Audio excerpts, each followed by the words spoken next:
ازيك يا شباب عاملين ايه؟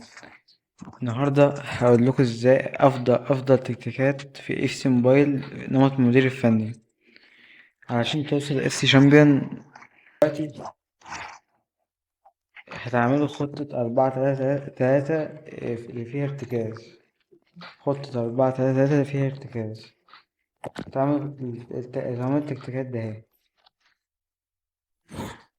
تروح على الكاستم،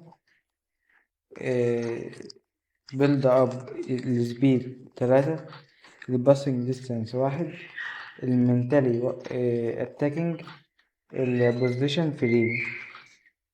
واللي تيجوا اللي هو الحاجات اللي ليها علاقة بالهجومية، الباسنج 2، الكورس 1، الشوط 3، البوزيشن فري.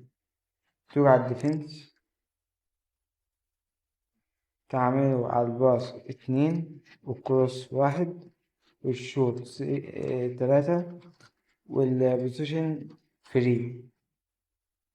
تيجوا على الديفنس، 2 في البريشر، والاتنين في الويتس، و3 في الأجريشن، 1 والباكلاند نخليه اوفسايد تراك اللي هو مسار التسلل. تاني، اعملوا سكرين شوت لكل حاجة عشان ايه تعملوها في التكتيكات بتاعتكم. قدامكم اهو.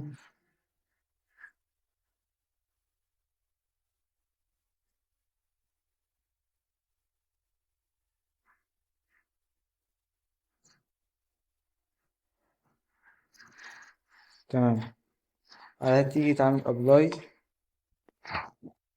بإذن الله بعدها توصل السيشن.